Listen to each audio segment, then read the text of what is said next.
Jewish Education in Media is pleased to present L'Chaim, a program that highlights the people, issues, and events of importance to the Jewish community. Now here is your host, Rabbi Mark Golub. I'm Mark Golub, and in every society, there are those rare, courageous men and women who champion social justice and have the intellect and savvy to implement change. Men and women of vision, for whom the George Bernard Shaw line is most apt. Some see things as they are and ask why. I dream of things that never were and ask, why not? On this edition of L'Chaim, I am truly honored to present to you a visionary for the State of Israel and for the Jewish people as a whole, Yossi Beilin, the architect of the Oslo process, which for a brief shining moment seemed to be a means of ending the Israeli-Palestinian conflict by implementing a two-state solution.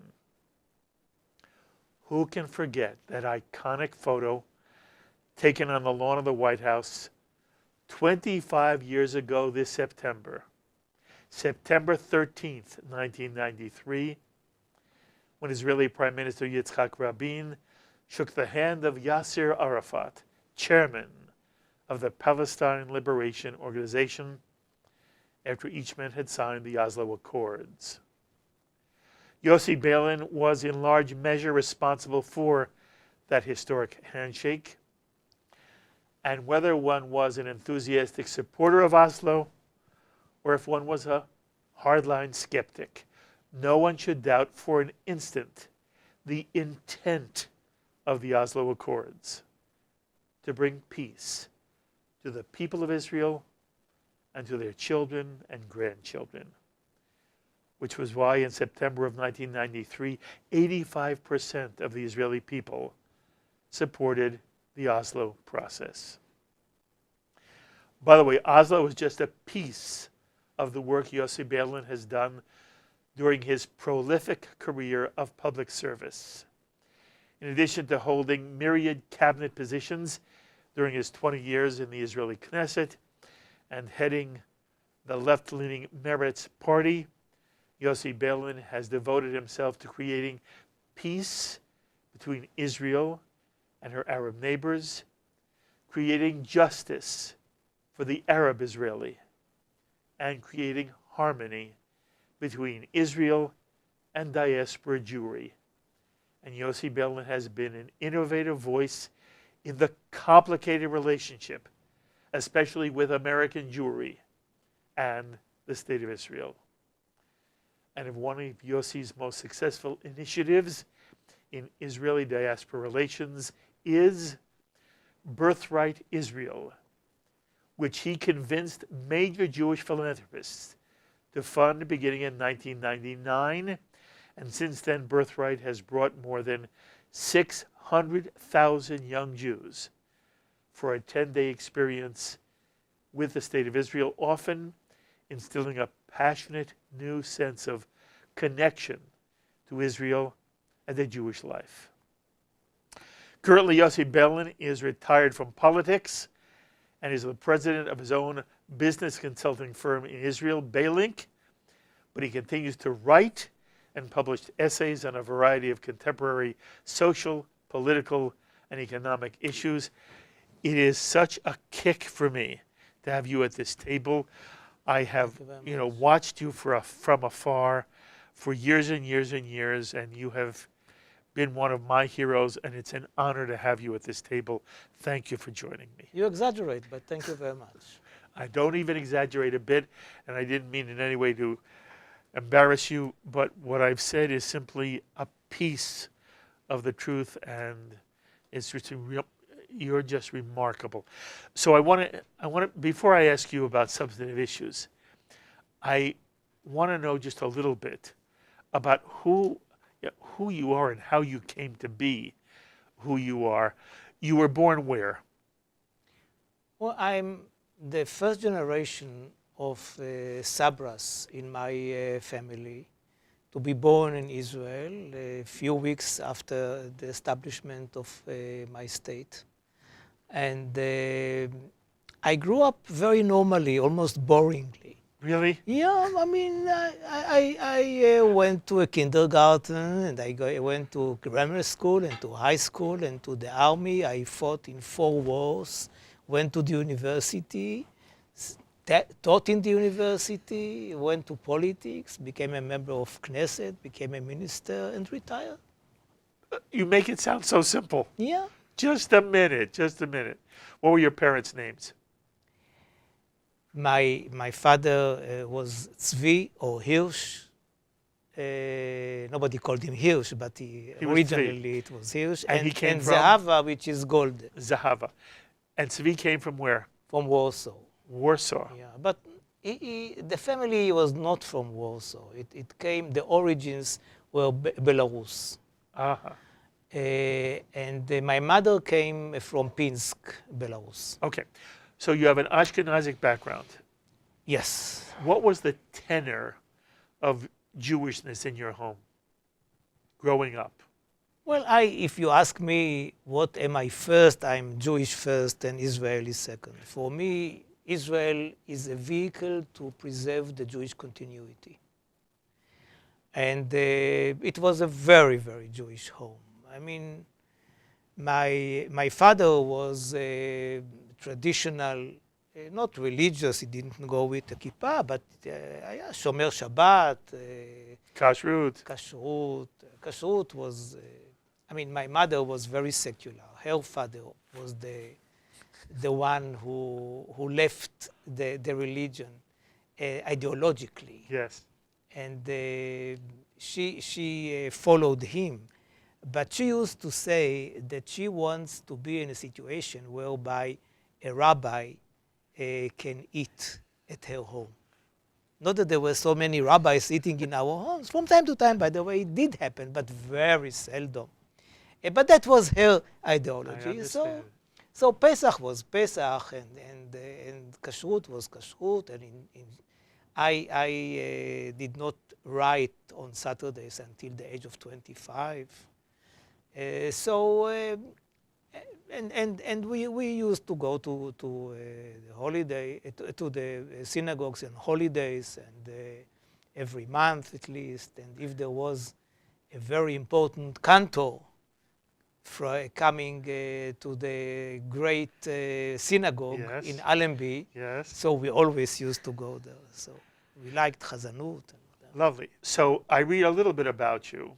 I know that you were in the Six-Day War. And I believe you actually fought in the Six-Day War? Yes, I fought. Took even 3 captives with my group. Really? Yeah, but it was not heroic. I don't want it was not heroic. I mean, these Syrian soldiers on the Golan Heights were so tired that I believe that they were so happy to see us capturing them that they didn't fight. But this was the truth. I mean, this was we took them. Was it euphoric for you, the victory in 67? Oh, of course it was euphoric. I mean, I cried when I heard on my transistor that we occupied East Jerusalem. I mean, I couldn't believe that something like that could happen in my lifetime, because my parents used to take me to Jerusalem in summers because of the weather in Jerusalem. And usually we went to a high-rising building of 4 floors, something like that, in West Jerusalem in order to see East Jerusalem. And they would tell me, there is the Kotel, the Wailing Wall. And I saw almost nothing but for Jordanian soldiers on the other side. So for me, the other side of Jerusalem seemed like, you know, East and West Germany or Berlin or something like that, something that I will never get to. I remember even once somebody came to deliver a lecture about East Jerusalem. He was in East Jerusalem. I don't remember who he was, But I remember going there with my father just to listen to him to the story of how does the Wailing Wall look like and whatever. And watching, or listening to the radio, because I was not in the fights on Jerusalem. I was both in the Sinai Peninsula with the 8th Division, and the 8th Division went from Sinai to the Golan Heights for the last day of fighting. And so on the way I heard, or beforehand even, I heard the story about Jerusalem, and I couldn't believe my ears, and I cried like a baby. And of course, at the end of this war, feeling that I was part of an army which occupied territories 4 times bigger than Israel itself in 6 days. This was more than a young human being could absorb. Mm-hmm. So there was no indications of my euphoria, but of course I was euphoric. Mm-hmm. You remember hearing Harabayit Biyadenu? Yeah. It gives me chills. I wasn't there. It gives me chills. Me too. Whenever I hear it again, like now. The Temple Mount is in our hands.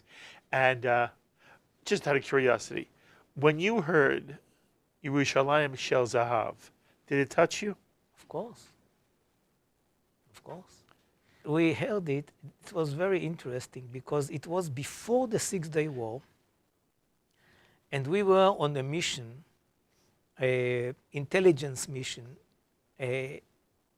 which I was not aware of its target.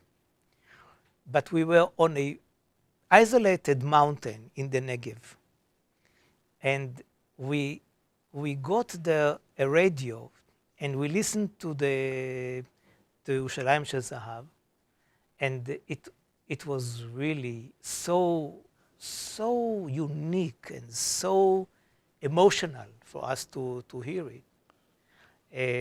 So whenever I hear it, it is connected to me with memory of this mountain, which is called the Har Sagi.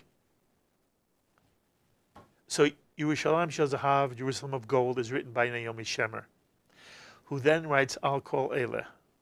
You familiar with Al Kol Eleh? Does that song move you? Yeah. I think it's the most wonderful song ever written for the Jewish people. She was a genius. She wrote beautiful songs. There is the song Yesh Li Yom Yom Chag. I have every day a holiday. Yes. Was something that my mother used to say when my father was very sick. And as long as he lived, she used to say to me, because she couldn't sing. When I asked her, how are things? She said, Yesh Li Yom Yom Chag. Love. And I knew that the Chag was not a Chag. Yes, I understand. She saw him dying. And still he was around. Yes. Yes. Okay, so jump 6 years for me. And now it's 1973. 73, and it's the Yom Kippur War. You did not fight in that war, did you? No, I was there in the headquarters. Okay. Contrast for our audience. What was that like for you? What was it like for Israel? Well, first of all, there was the war of attrition between these two wars. It was a real war in which I participated. The war of attrition was the war which was launched by the Egyptians quite immediately after the 67 war, in which they bombarded the other side of the Suez Canal. So soldiers were killed almost on a daily basis. And I was in the north part of the Suez Canal then. And the feeling was, we asked ourselves, how come? Didn't we destroy them all? What is the chutzpah of shooting us after the victory of 67? How dare they? So it was not just 6 years of silence and then 73. Right. But we really could not believe that the Arab states will have the courage to attack us. And we convinced ourselves, A, that the territories protected us, and B, that we were a military empire, so that why should anybody even try to provoke us? And suddenly, out of the blue, this war took place. I was in the synagogue, and then there was the siren, and I thought maybe a mistake. I mean, something like that. It was 2 o'clock. I mean, why should the siren in Yom Kippur? I was sure that it was a mistake, but then understood that it was not a mistake. And then I was immediately, of course, recruited. I stayed there in reserves for half a year. And the point, it was a huge difference between the 2 wars in which I participated on the field and the third one in which I participated only in the headquarters. Because on the field, especially if you are a private or a sergeant, whatever you are, you don't know what is going on. It's like in a movie. Like Tolstoy, Peace and War, so many soldiers, like a movie, they don't know. They get there, here and there. Are we winning? Are we losing? But in the headquarters, you have the maps. You have the commanders. And especially if you are in charge of the radio networks, then I don't know everything, but you know much. And you know the mood, you understand what is happening. You see that Israeli posts are being conquered by the enemy, that people are surrendering. We are surrendering. It couldn't happen. And then I saw all of them, Moshe Dayan, the Minister of Defense, David Elazar, the Chief of Staff, the heads of the different divisions coming to the headquarters. And for the first time in my life, I understood what does it mean that people say he had gray face. They had gray faces. Gray faces. And the feeling was that everything is falling apart. So it was mi Igra Rama le Bira Amikta, from the high mountain to the deep valley, to it's really impossible to explain. And that was the war which changed my life. How did it change your life? Both, I stopped being religious or traditional. I never was with a kippah. I mean, people around me were not totally aware that I don't drive on Saturday, that I don't write on Saturday. You were Shomer Shabbat. Shomer Shabbat, Shomer Kashrut, all the things. Running, I mean, in my time in the army, you had a mesting, not plastic plates or something like this. And if you are religious, you get 2 mestings for Milchik and Fleischik. Yeah, Milchik and Fleischik. And so it was to wash them twice, especially when you are tired and you want to sleep. If you keep mitzvot in the army, it is more difficult. Tefillah also? Yeah, so it was not, and take into account, it was not a religious unit or something like this. There were some people like me. I wasn't the only one, but a small minority. So in Yom Kippur, for whatever reason, I'm not in a situation to explain it exactly what was the logical process which took me out of religion, but stopped it all. I mean, all. I just turned my back to rituals. Okay, but you have some idea why. I presume that it was because I saw that the gods are dying. The gods are dying. From Golda Meir to Moshe Dayan, including God with capital G. I mean, they all disappeared to me in those days.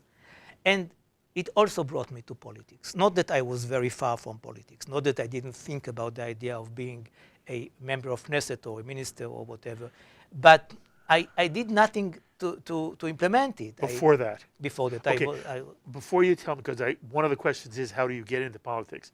But I want to know from your perspective, during the first part of the Yom Kippur War, you feared for Israel. To what extent? Did you fear for Israel's existence? Did you feel for a defeat, but Israel would continue? Do you remember how you experienced the grayness? I didn't know what to be afraid of. I just felt that it was oy vey. Okay. In retrospect, Yossi, there are a lot of people who blame Moshe Dayan. From your perspective, how much was he or Golda Meir responsible for what happened during the Yom Kippur War? Well, Golda Meir was the one to blame for Yom Kippur War, in my view, on the Israeli side. She had a chance on February the 9th to say yes to the Gunnar Yaring proposal, which was welcomed by President Sadat. And she said no. I'm sorry, tell our audience what that was. It was Camp David. Whatever was agreed upon few years later on by Begin and Sadat could have been agreed upon by Golda Meir and Sadat before the war and to prevent this war. And this was an unforgivable mistake. She was a nice lady with a sense of humor, a Jewish mother, whatever you want. I know that many American Jews love her. I can never, ever forgive her for this mistake. She made other mistakes on the social level. She didn't understand the Palestinian problem. She said all the time, I'm a Palestinian, because she had, you know, a Palestinian passport since the mandate, the British mandate. And I knew her quite well later on. And she was a nice lady, I must admit. But whenever I saw her, I remembered the 9th of February, 72. Did she ever realize the mistake? No, she would never do that. Everybody else was mistaken, not her. And what about Dayan? Dayan was too smug. I mean, he invented the smugness. He was a very unique person, a courageous guy, a real Zionist, as she was, of course, I don't doubt it. But the smugness of Dayan, don't be afraid, we will, and then when it happened, he was the first to collapse. And she, Golda Meir, was the one who said, no, we cannot give up, and things like that. So on the Egyptian front, which was the most important one in Yom Kippur, it is Golda Meir. And in Syria, I believe that it was not impossible to do something. But what was more important is that we saw that the Golan Heights did not become the security belt of Israel, but the other way around. The difficulty of the army to tactically withdraw from the Golan Heights was the kibbutzim and the moshavim on the heights with the children, with the schools and the kindergartens. They had to evacuate them first. So that was the headache of the army, to save the people on the Golan Heights. What did you do? Why did you do that? In order to save my kids, who already were born there. You put kids on the Golan Heights and saying that they will be your security belt? Who could tell you to do something like that? And create a differentiation between kids who are keeping the Golan Heights and kids who are protected by the Golan Heights. And then the Syrians, in a few hours, came to the same line exactly where they were before the 67 war, before I and my friends conquered it. So what's the big deal? You know, even today people say, Gewalt, imagine that we would have peace with Syria before ISIS or Shmaisis or whatever. So what? We can defend Israel without the Golan Heights. And that was proven in the worst way in 73. Mm-hmm. Mm-hmm. At some point, by the way, you do see that the war is shifting and Israel is not going to be defeated. And then the question becomes, what does Israel make of itself? And we ultimately have Sadat coming to Jerusalem when there is a different prime minister. Right. Again, just a digression again. What is your sense of Menachem Begin?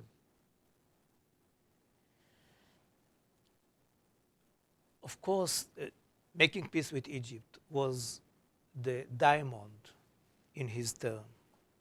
And I will owe this to him all my life.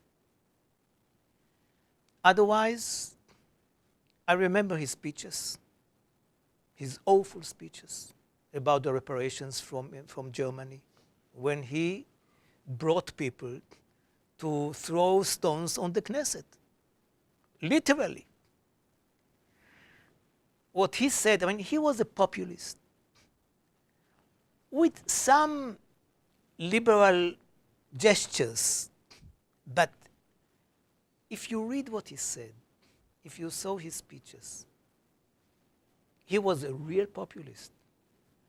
And I cannot say that I liked him.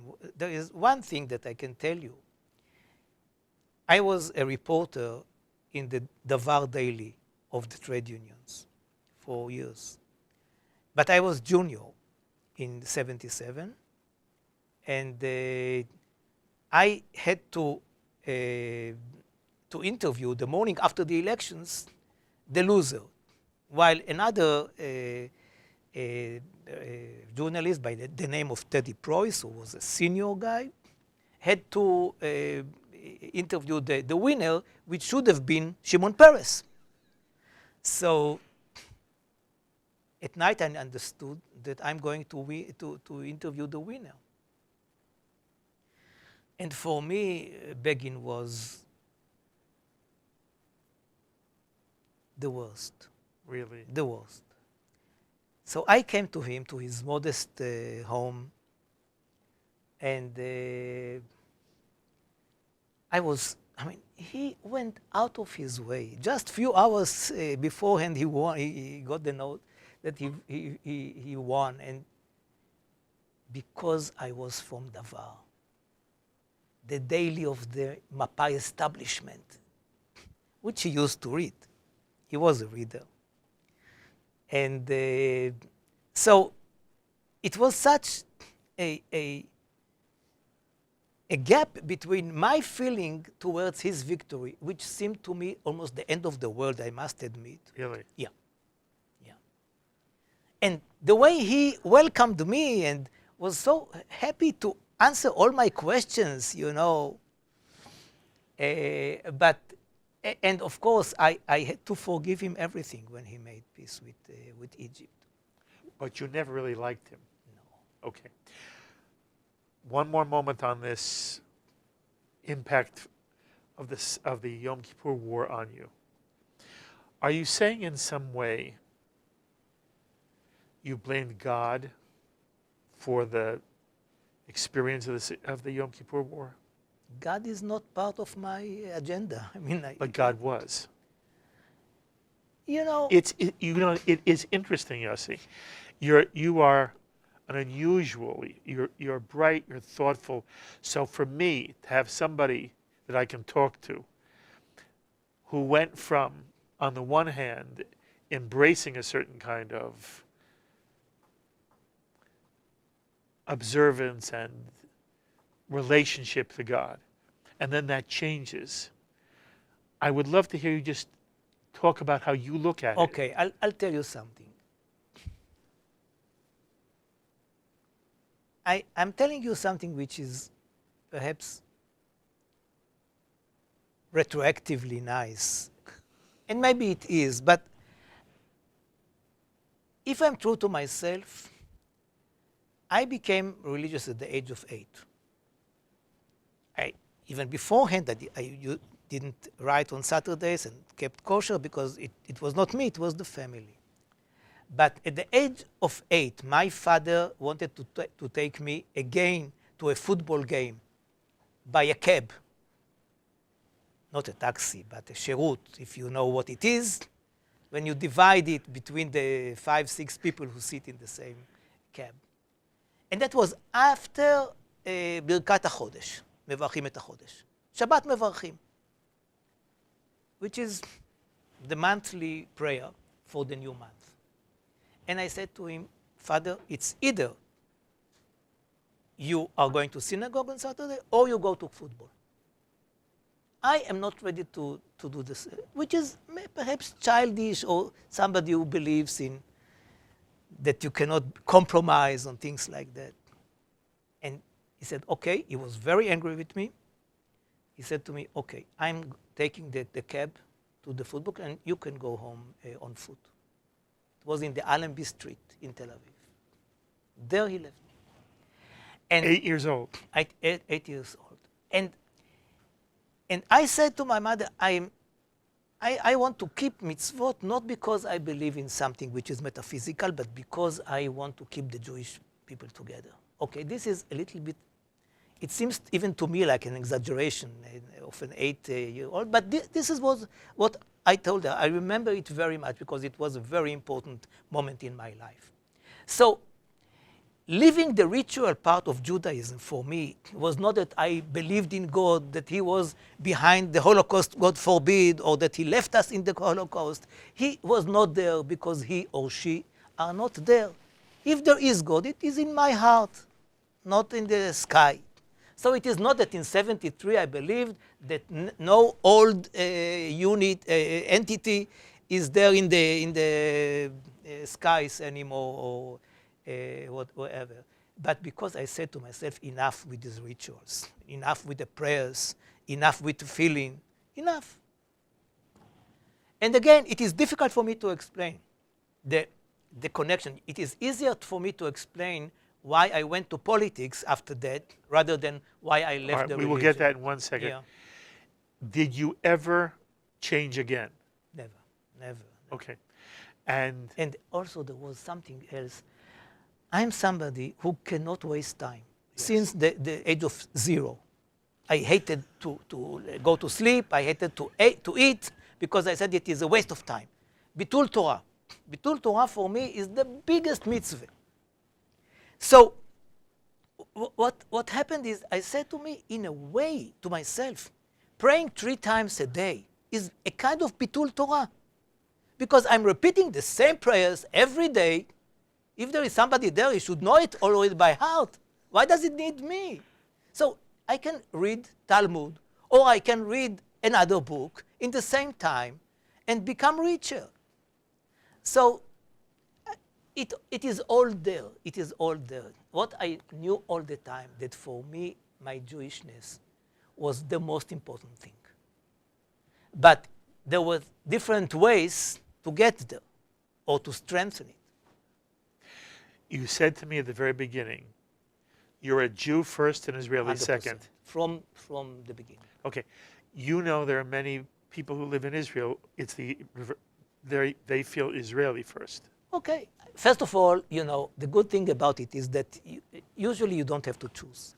It's like father and mother. Okay, you love them both. You don't have to choose. Fine. But for me it was important to say, and I said it several times, that for me keeping the Jewish people, especially after the Holocaust, but not only because of that, is a very important target, mainly because it is for me the extended family. not because I believe that the world cannot do without us and that we brought light upon the nations or that we are already light upon the nations or whatever. I'm happy to be a Jew. I cannot say that I'm proud because I did nothing in order to get it. But I'm happy to be born a Jew. I'm proud of the history. And I want the next generations to remain there in this family and to be proud of my family. It is much more modest, if I may say, than to say that I'm there because there is a target that to be Jew is, no. If I see somebody who is marrying out, I'm not happy, even sad. But I will not sit Shiva, and I will not convince him or her to leave his spouse or her spouse because of that. So I'm trying to invent all the time things that will keep Jews together. Lovely.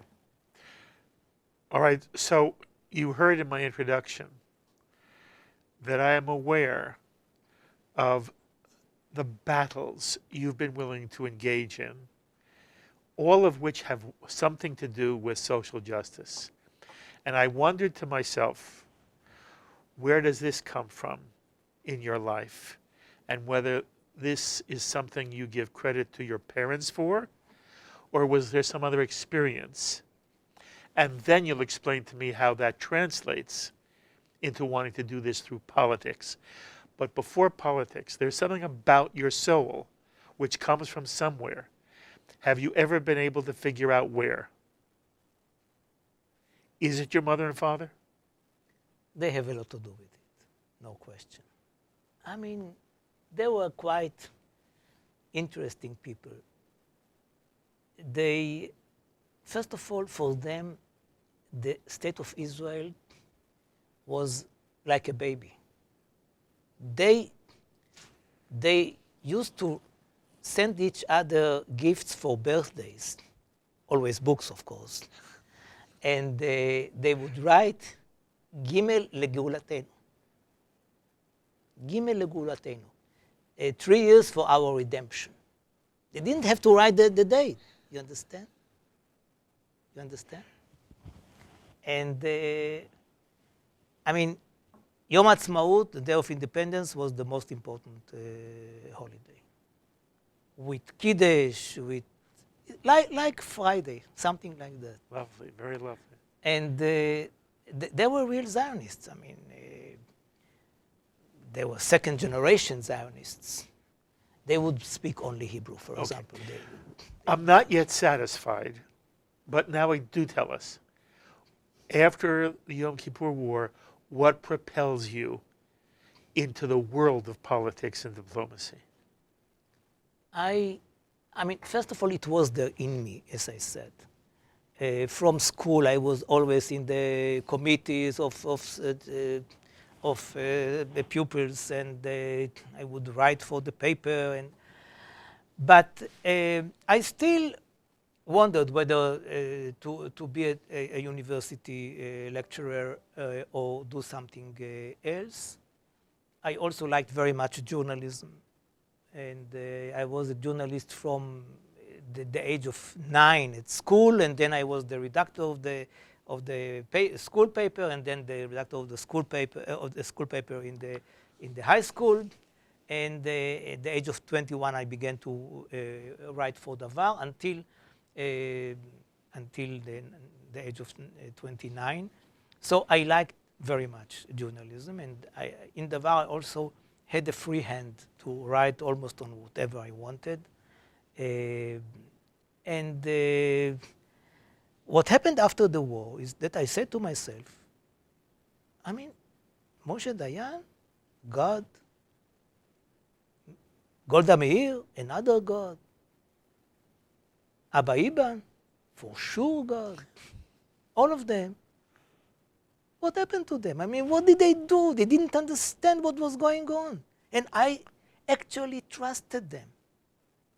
I trusted them, not that I applaud every word that they said, but generally speaking, and some of them are used to interview and whatever, I said to myself, well, they were reasonable people. Some of them even genius. But if what they did was conducive eventually to such a collapse, on the verge of the collapse of the third home, it's fine if I'll try my hand. Because I had ideas, and usually, I believe, like many said, maybe I'm wrong. If they say so, maybe they are right, because they know something I don't know. And this sentence was dropped by me in 73. I never said again to myself, apparently they know something that I don't know. Even if sometimes it is true. But this cannot be an excuse to do nothing. Because even if they know something that I don't know, the question is, what is their interpretation to their knowledge? And what they proved to me in 73, that they knew of a lot, and their interpretation was totally, but totally wrong. And then I say, kum v'aseh. You have to be there and to do something about it. And since then, I became involved. Yes. Yeah. Did you enjoy it right away? Enjoyed what? Politics. I enjoyed politics in a way. I cannot say that I liked those years in politics.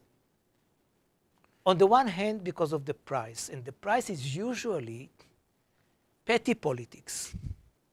Because you have to convince people in the party and then before elections to vote for you. And in a way, it is a situation whereby you have the upper hand. I'm the beggar. Please vote for me.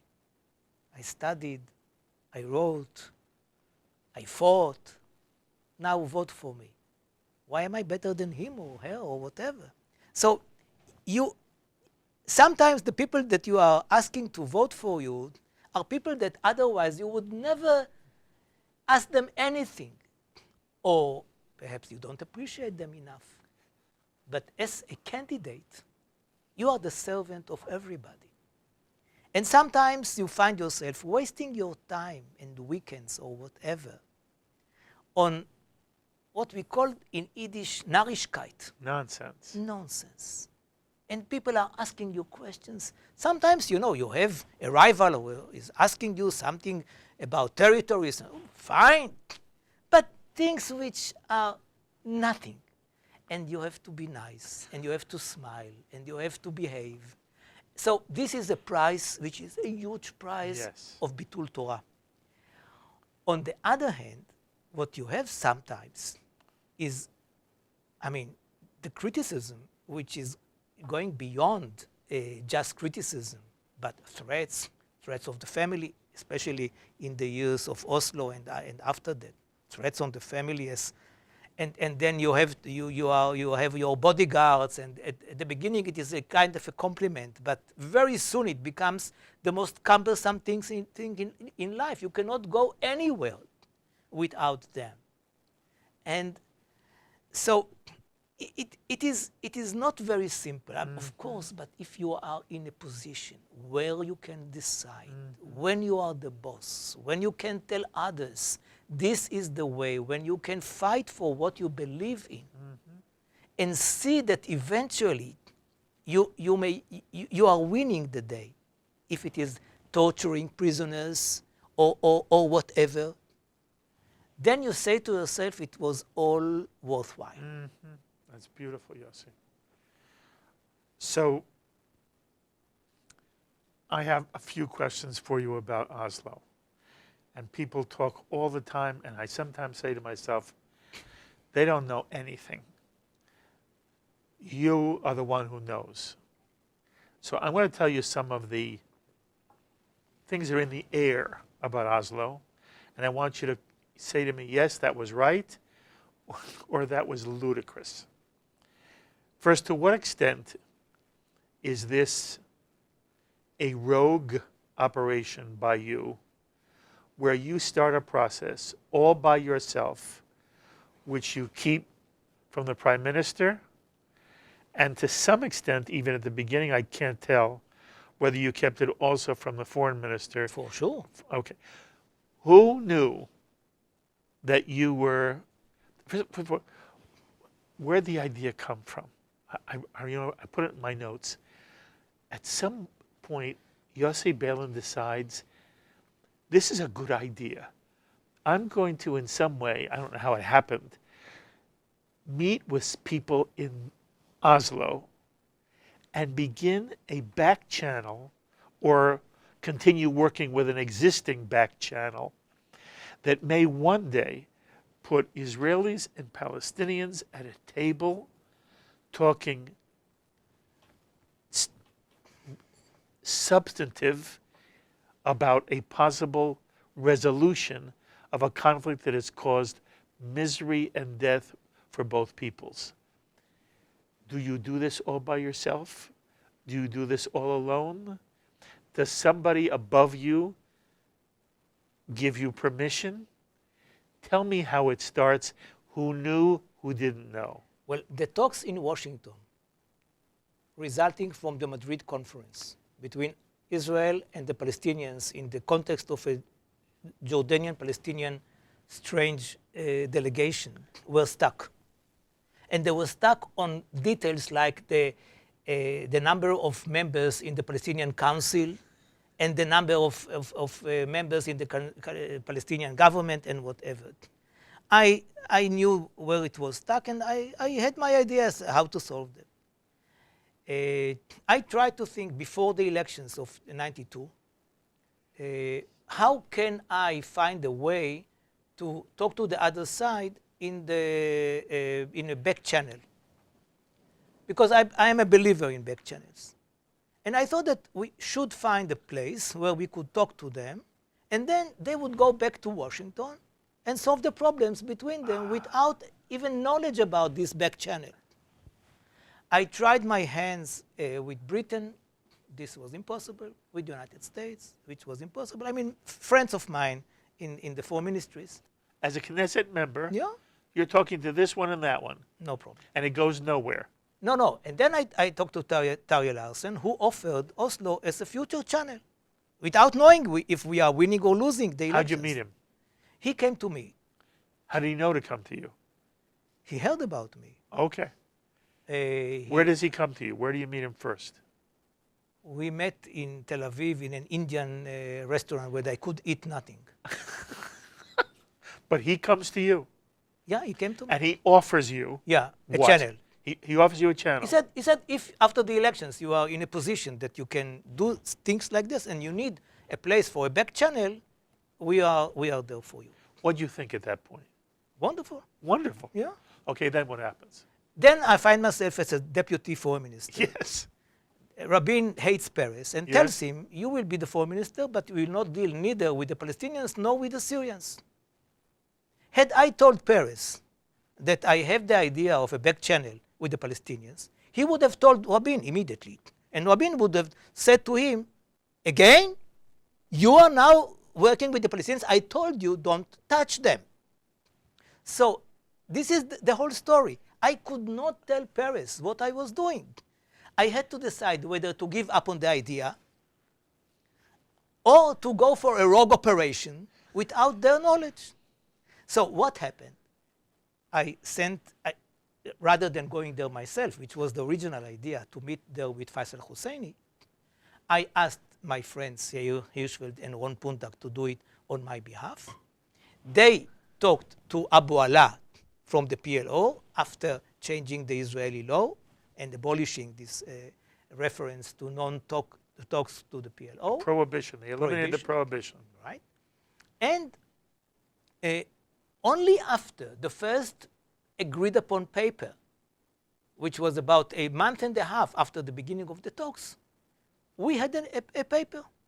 Now, they came to me and said, now we need authorization in order to continue. What is the next step? And I, of course, did not have the power to tell them what should be the next step.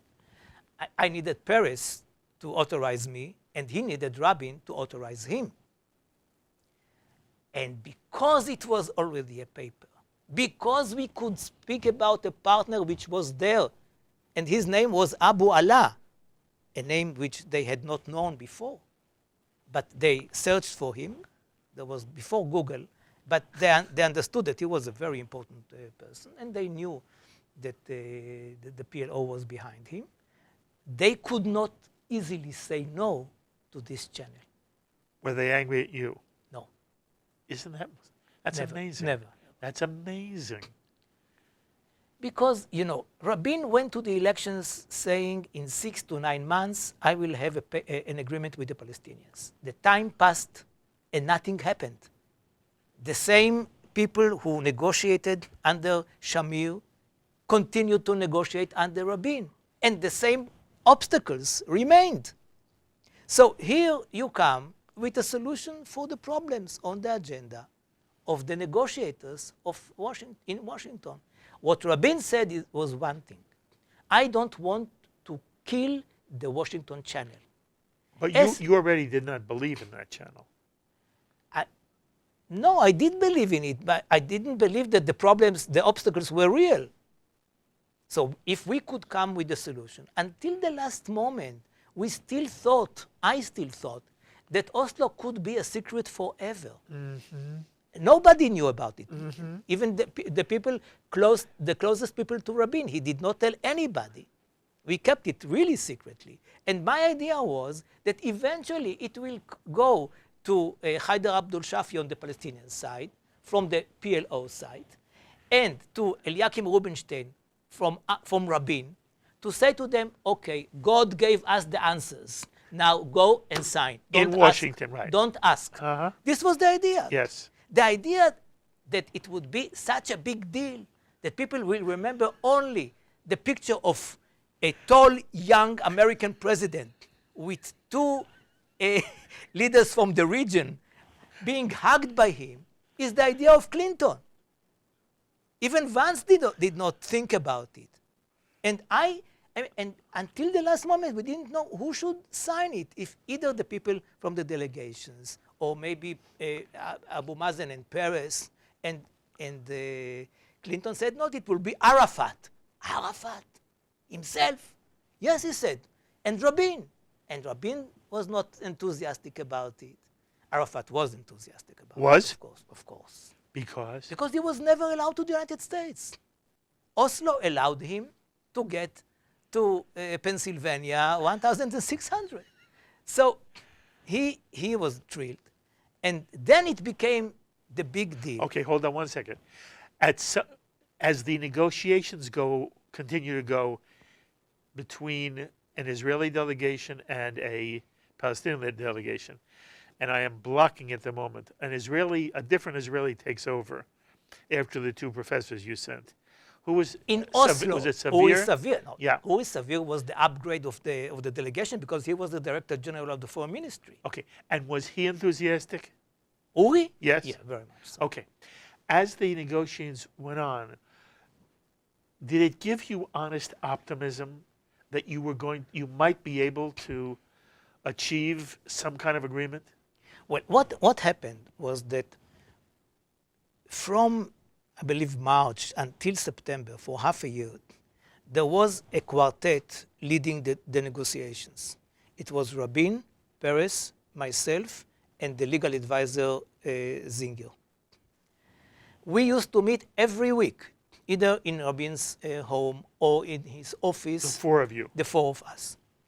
And in many cases, it was only Rabin and myself, because Peres would go abroad as a foreign minister. Zinger lived in the United States then, so he didn't come to all the meetings.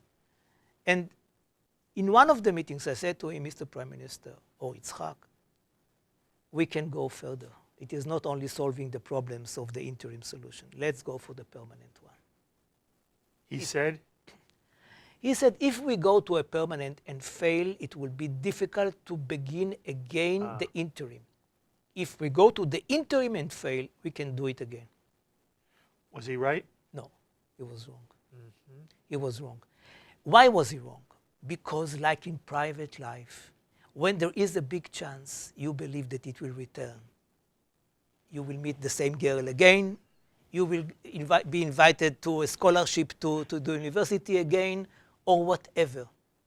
And sometimes it happens, and most of the times it doesn't happen. It didn't happen.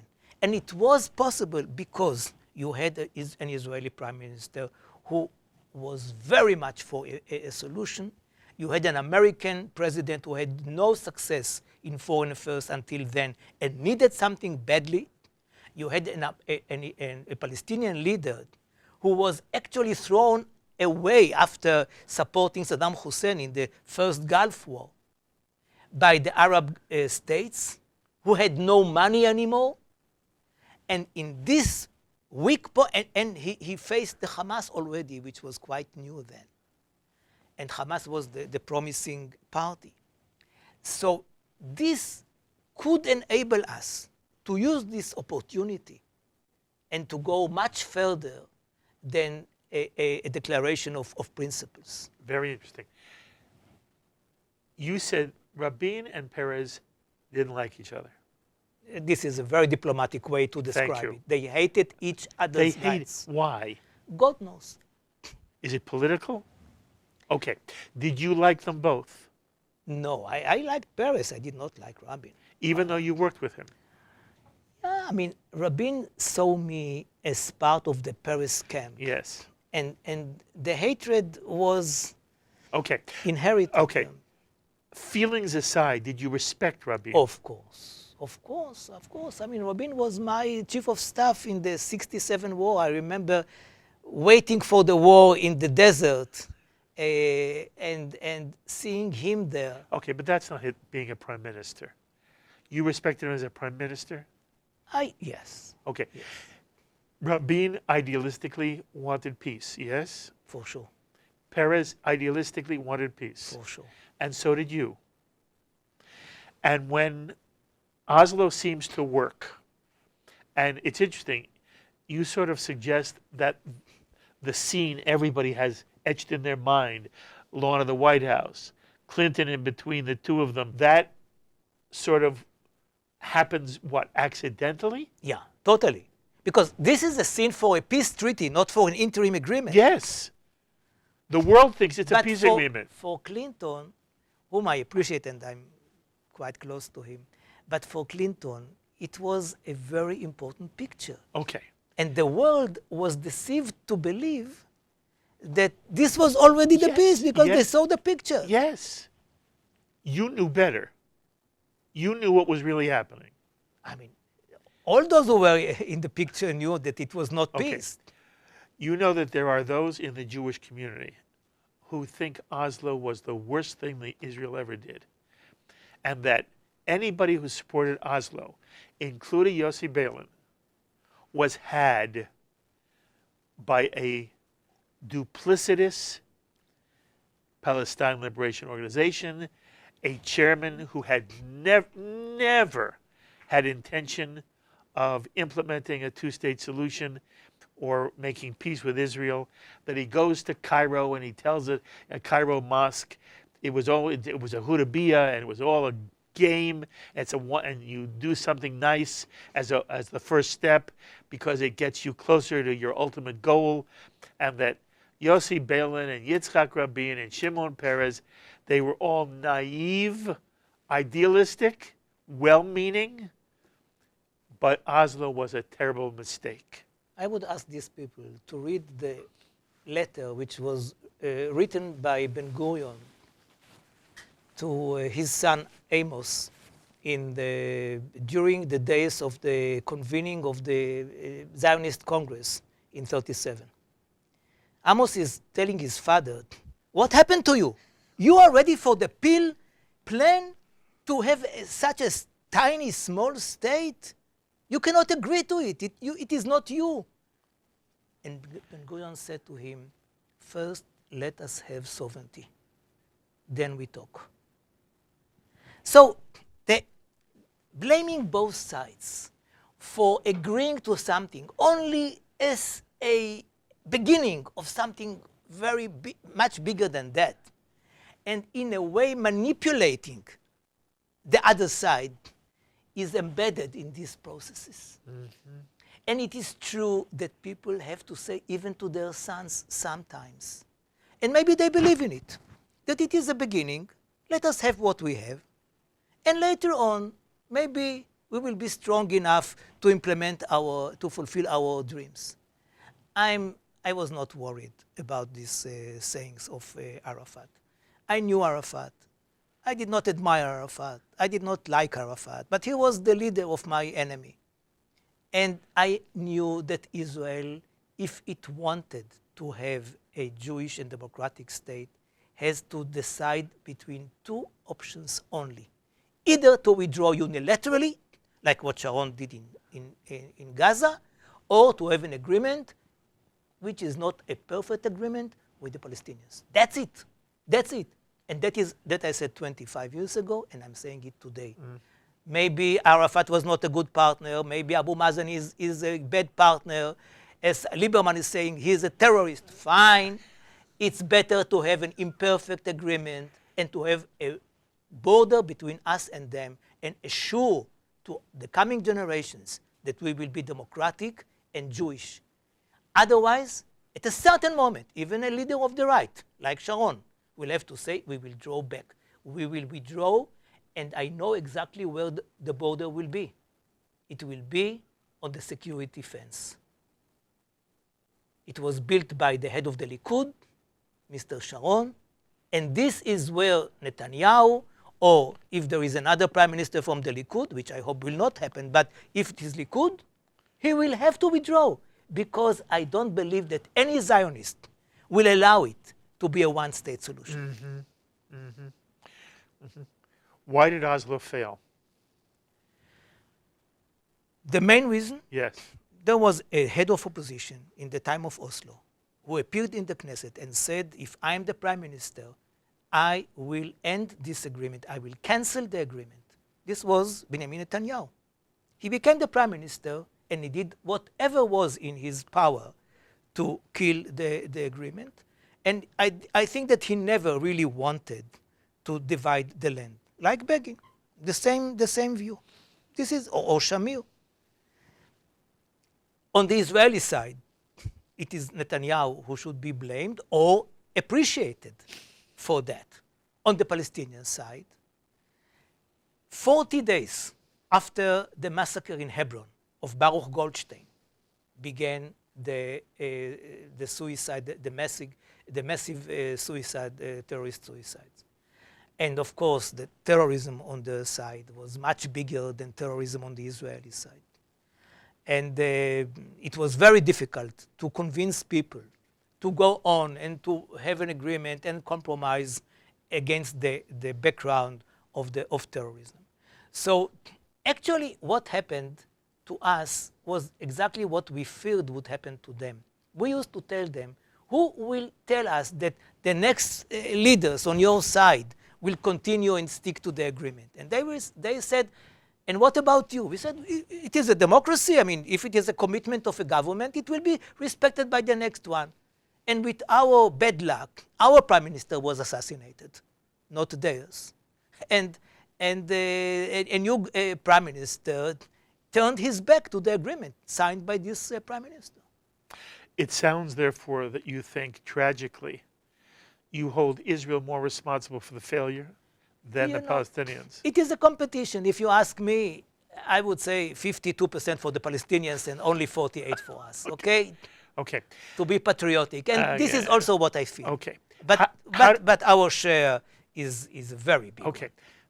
Because, you know, the way it's told is that here, Yossi Beilin, Yitzhak Rabin, Shimon Peres went so far, and Arafat seemed like he was there, and then turns around and starts the Intifada, which undercuts all Israeli commitment. And therefore, the blame is 90% Arafat. So what? You know what? Imagine that it is true. I cannot prove that it is 88 fair. only. Okay, the fair question enough. is, what do we want? Okay. What do we want? If you are here, if you live here, and you believe that it is fine and okay, and you can live your life here, and you don't have to have a Jewish state necessarily, it's nice, but it is not a vital. then you are playing the game of the blame game. But if you are there in Israel and you see that there is a chance that Israel will be no more a Jewish state, so what did we do all these years? What my parents did, what my grandparents did.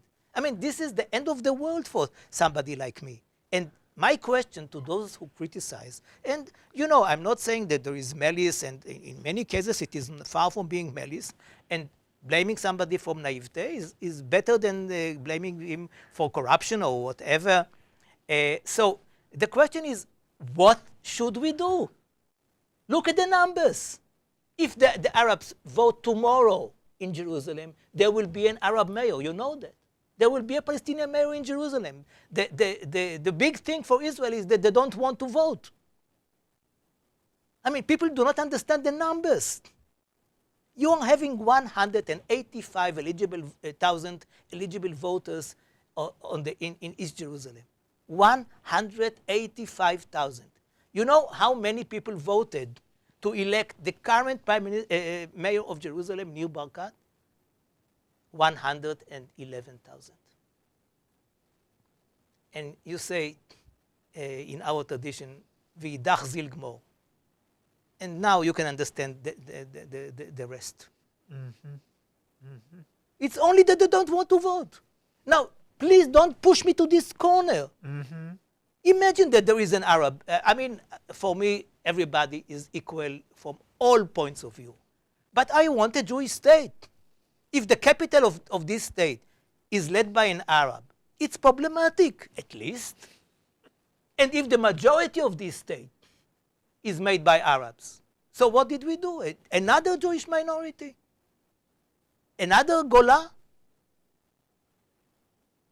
Those who argue that the problem is that there is within the Arab, Palestinian, Muslim psyche, it's not about evil, it's about who they are as human beings. The notion of there being an infidel state, and especially a Jewish infidel state, in any part of Palestine is so unthinkable. It's to deny their existence, just as it would be hard for us to ever give up the notion of Yerushalayim as Jewish. If that's true, Yossi,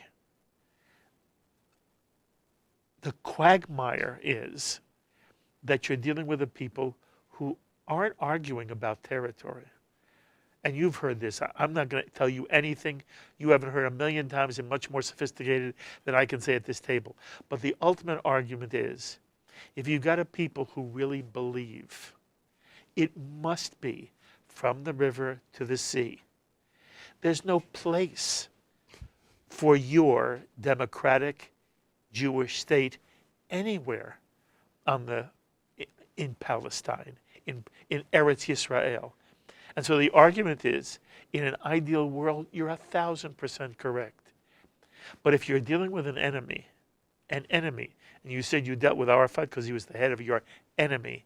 If you're dealing with an enemy whose only perspective is you shouldn't exist,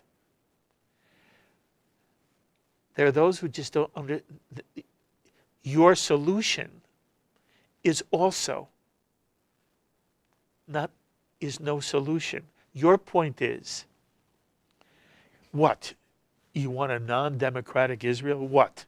You want an Israel where Jews are in the minority? Both of those are unacceptable. But the alternative from the other side is not yours. It's not, okay, you know what? Just carve out East Jerusalem. Take 185,000 Arab voters and move them into a Palestinian state. There's nobody saying that on the Palestinian side.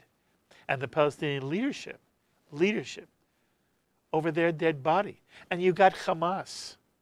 And there is no such thing as a Palestinian people. There are clans and tribes who fight among themselves all the time.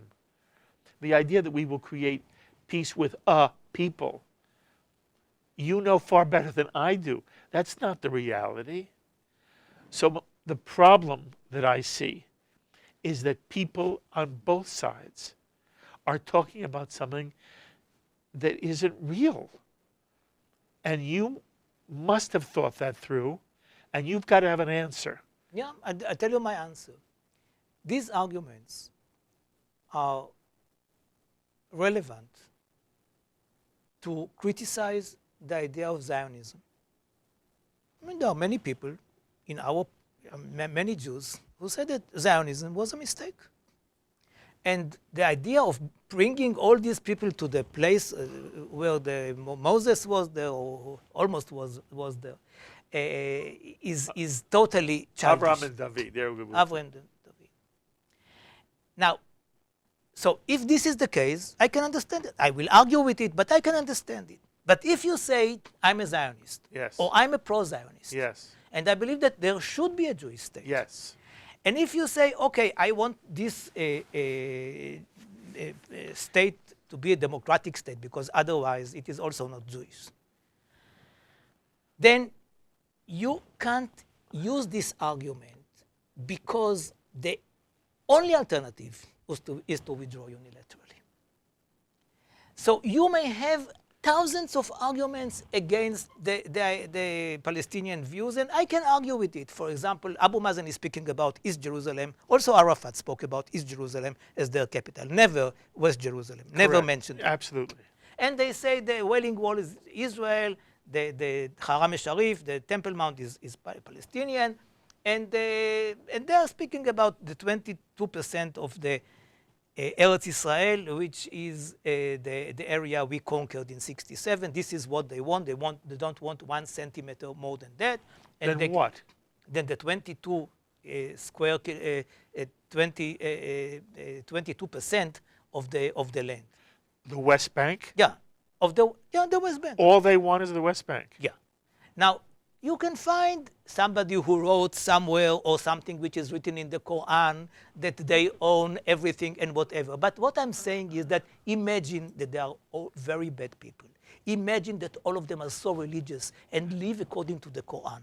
Imagine that in the Quran you can find things against Jews and against us being there or whatever, or in their fatwas and whatever. Imagine that all this is true. Then what is the conclusion? The conclusion is that you don't make peace with such people, but you give it to them for free, as Sharon did in Gaza. These are the two only options. The option of status quo doesn't exist. Why? Because it is apartheid. I mean, if we, not today. But wait, it's not apartheid now? No, but it will be. Why? Because if a minority is dominating a majority, and doesn't give this majority the rights that it deserves according to the international and the moral and the Jewish views, then it is not democracy. It is apartheid. Okay, but inside you are depriving the majority. It is crazy. Yes, inside Israel, no Arab is being denied anything. For sure.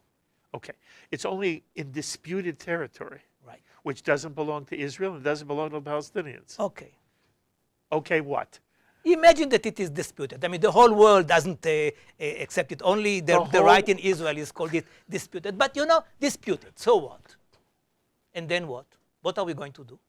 Now, I said to you, why doesn't the status quo, until there's a change? Look, I am influenced by things that are said and done within the Palestinian world. I do not live in Israel. I do not have your experience. I defer to you in many ways.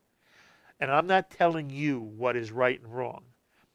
What I'm saying is what I have learned from people who see it differently than you do is that the Israeli people, 85%, were willing to go along with Oslo when they thought there was a real peace. Okay, now I believe I believe the Israeli people would still go, 85%, if they believed there was a Palestinian leadership that did not mean from the river to the sea, which is, by the way, the symbol, the flag, the logo of the Palestinian Authority. And what is the logo of Beitar, the dominant party in Israel?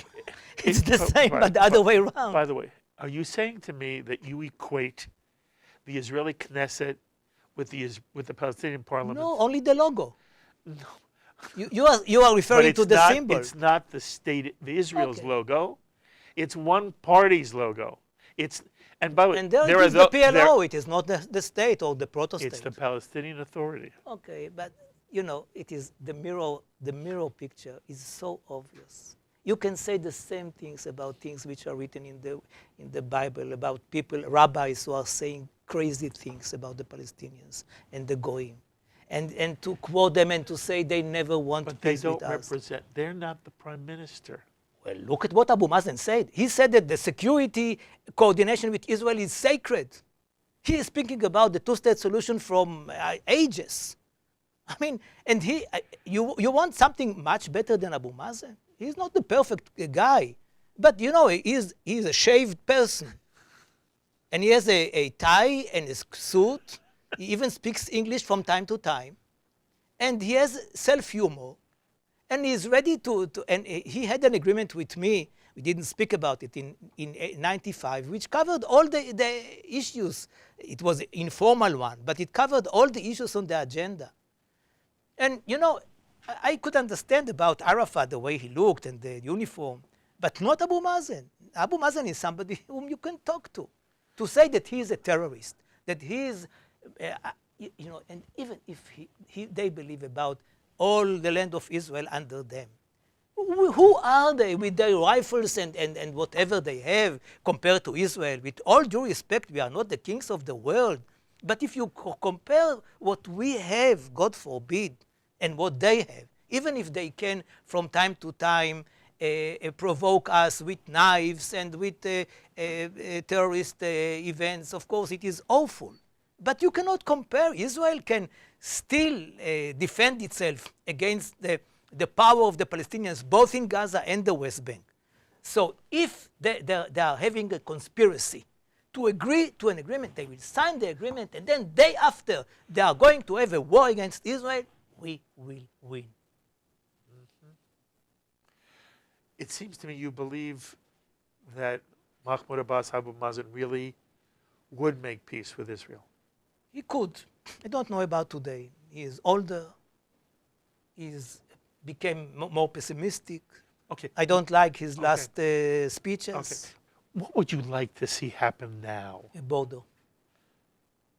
Meaning what? I want a border which will separate between us and them, allow us to be a permanent Jewish majority for generations from now, in a context of a confederation with them or whatever, Okay. but two separate states. What do you want to do with the Jews who live right now on the West Bank? If it is up to me, they should stay there. Under the Palestinian, it's part of them. Yes, under by the way, Palestinian state. Incidentally, this is arrogant of me. I am surprised and impressed. For Yossi Beilin to say, I believe that the settlers should stay under a Palestinian flag. Yeah. I said it more than 20 years ago. If you just Google, or our viewers will Google Beilin Abu Mazen, this is an agreement which was agreed upon Abu Mazen and myself in October 95. Yes, but you're saying which includes the settlements in their place. Okay, your solution would be create a border. Yeah. They have a sovereign state with a swap, with a land swap. Okay, fine. And there's a sovereign Palestinian state, a sovereign Israeli state. There's a border, and in the ideal, we're talking about the ideal here. In the ideal, if Karnei Shomron wants to live under a Palestinian flag, be their guest, be there, and it would be inappropriate in your scenario for the Palestinians to say the West Bank has to be Judenrein. I don't like this. It would be inappropriate. They didn't say Judenrein, but you know what? I don't like the idea. There are Arabs in Israel. There could be Jews in Palestine. It is so kind that you let me push you this way. Before we wrap it up, I want to change gear for one quick moment. Because your other specialty, your other area of expertise, and the contribution you've made is to Israeli-Diaspora relations. I want to know how you view them today. And, you know, we've seen on the one hand the collapse of this deal over the Western Wall and a new section at the Western Wall, and Sharansky works out a compromise, and at the last minute, the Netanyahu government, you know, gives in to Orthodox pressure in their party, and it's gone. And all of a sudden, Jewish leaders here in America are threatening Israel, and Israel isn't accepting them as legitimate people. And how should American Jews feel about the state of Israel? And there are millionaires who are saying they're not going to give any more money to Israel. What's your sense at the moment about the relationship between American Jewry and Israel? What troubles you and what gives you hope? We are the two big Jewish communities in the world. We are together about 84% of the Jewish world. We don't have an American Israeli Jewish committee. We are having an American Jewish committee, but we don't have an American Israeli Jewish committee. We don't talk to each other. I am bothered by this problem because we do have many joint challenges about Jewish education, about many other issues, and we don't talk to each other in a regular way. I don't want American Jews to donate money to Israel, full stop. Stop it. We are a rich country. We are in the upper echelon of the world in GNP per capita or GDP per capita. We are better than America in many aspects, like life expectancy and happiness and other measures. Stop. I mean, when I was 3, 4, 5 years old, we got packages from the United States from the aunt. The aunt died already, and her son should not send me anything anymore. So I don't like neither the packages from America nor the threats to stop them. Stop it for your benefit and for my benefit. I don't want to be the recipient, and you should not be my donor.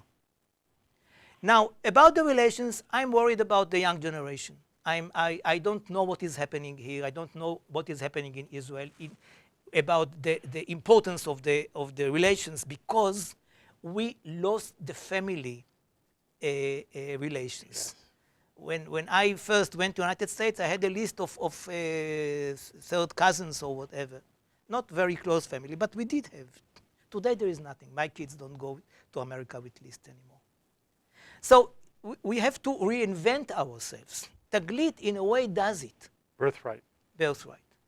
So what is happening is that the Israeli young soldiers are going with the American or the other Jews who are coming from other states on the buses during these 10 days. And they are having relations, and it is wonderful that for the first time they meet their cohort on the other side of the ocean. And I believe that this is not the ultimate invention. We have to reinvent ourselves all the time, every generation, in order to see to it that the two communities are coming together rather than going far from each other. You know, I must admit the issue of the praying in the Kotel and whatever, for me as an absolute secular person, it doesn't make it to me. I mean, I cannot cry when it falls, and I'm not dancing when it succeeds. But it is important. And what I'm saying is, if it is so important for our American brethren, why won't we do it? Why? Not that it is not important for me at all. I understand. But it is important for them. Yes. Take it into account.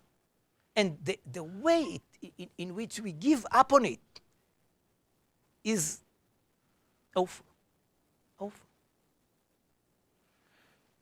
And what pleases you most? What gives you the most hope? My country. I mean, it's really beyond my dreams. I remember I am blessed by being able to follow what happened in my country. And I was never abroad. I never lived abroad, never studied abroad. I'm not bragging about it, but it so happened that I began my career in an early age, so I didn't have the privilege of studying abroad for postdoctorate or whatever. And I compare today Tel Aviv of the 50s to Tel Aviv of today. Being a citizen of a poor country, a needy country all the time, without natural resources, without water, and waiting for the last sheep of wheat, not knowing whether we have enough money to pay for it in dollars, and to see Israel of today, I'm very proud of it. I don't want to be an occupier anymore. Please take it away from me. And I don't want to become a minority. That's all. You know, sometimes you look forward to meeting someone and it's disappointing. And every now and then you meet someone you've wanted to meet for a long time and it soars beyond any expectation. You are fabulous. Come here. Thank you. You are Yotzei min haklal. Kol tuv hatzlacha. You just continue. You continue the fight and you're doing wonderful. And the only thing is, I hope if you're in America again, you will come sit here because I'm not done. You have so I have more much. questions. I have much more. I have Okay. much, so you it's have a to, promise. Okay. Oh, thank you very, very much. Thank you. Yossi Beilin, founding president of his own business consulting firm, Beilin, who will forever be remembered as the architect of Oslo, and a man who has made an indelible, enduring mark on the history of the state of Israel, and through Birthright Israel on the relationship between Israel and diaspora Jewry.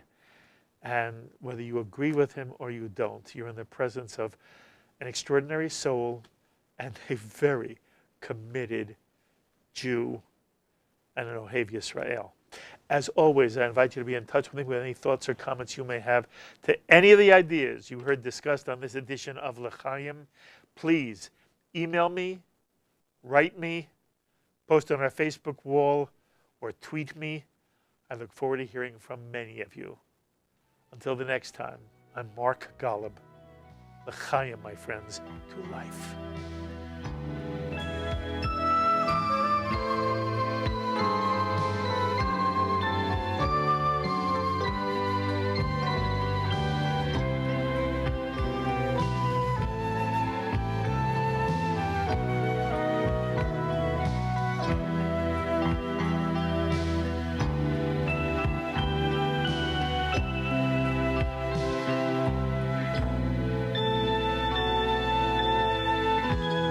L'Chaim is a presentation of Jewish education in media.